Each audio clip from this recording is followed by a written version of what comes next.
Whether you remember this version of The Grudge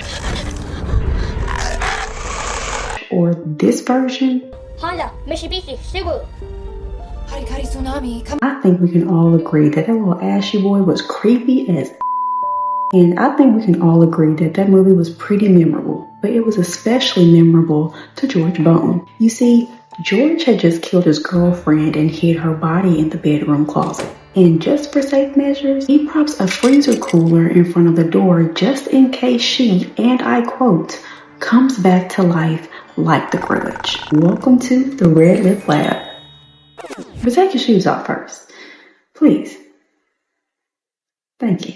George Bone has a track record of being a bit interesting. In 2013, he's arrested for trying to get a little inappropriate with a child. Sometime around 2019, 2020, he's released from jail and he gets into a relationship with this woman named Beverly Ma. According to her family, Beverly has suffered from a lot of trauma and she's a bit distant. She smokes and drinks a lot. But regardless, her family is trying to be there for her and support her through her issues. Now, Beverly and George are known to cut up and argue. And on May 4th, around 4:40 a.m., Beverly dials 911.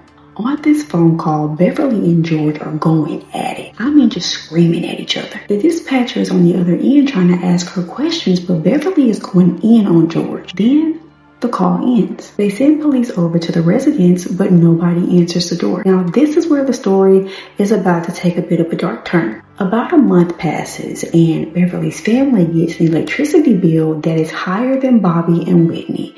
And if you know, you know. And just to give you a bit of a backstory, George and Beverly live in a property that is owned by Beverly's family.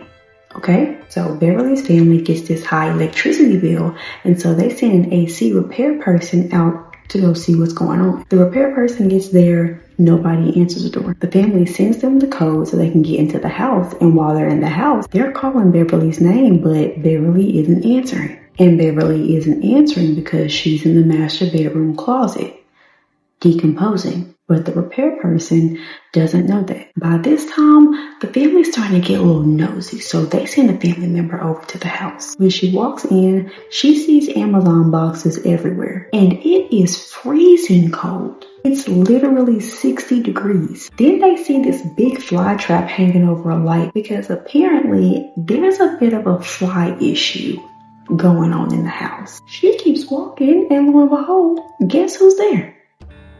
George. He's brushing his teeth when she asks where Beverly is. And he's like, oh, she's dead and gone. And continues to brush his teeth. The family member dials 911 and heads upstairs to try to go and find Beverly. And George stops her, saying, why do you have to see? If you want to see, I can show her to you. Now pause. Because baby, first of all, if he would have said that to me, my soul would have levitated out of my body. Secondly, I'd be running out that house so quick, and there better not be a window. Anyway, George leads her to the bedroom, and there she sees the cooler and a towel underneath the door. Then she sees Beverly. When the police arrest and question George, he says that he came home one day and saw Beverly sitting in the floor of the closet with the belt wrapped around her neck. He says that he didn't know what to do, and so he just covered her up with a blanket and goes on with his life. Now, baby, George is out here having a ball, you hear me? This man has racked up $10,000 worth of stuff off of Amazon using Beverly's money. During his interview with police, he said that he was afraid to go back to jail. So he put a cooler in front of the closet door to serve as an alert system, just in case she came back from the dead, like the Grudge. Police believe that the night that Beverly made that 911 phone call, she was strangled and attacked by George with a hammer, and the medical examiner records confirmed that. Now, George hasn't went to trial for this murder yet, but he has been charged with something else. You see,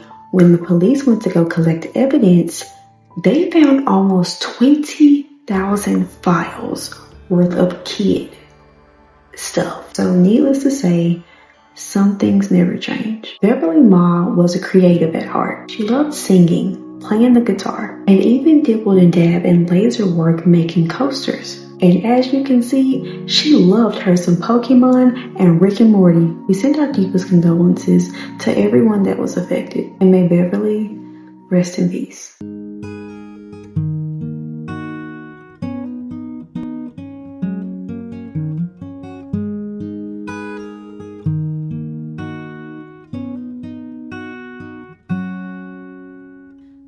remember tears streaming down your face when I said I'll never let you go.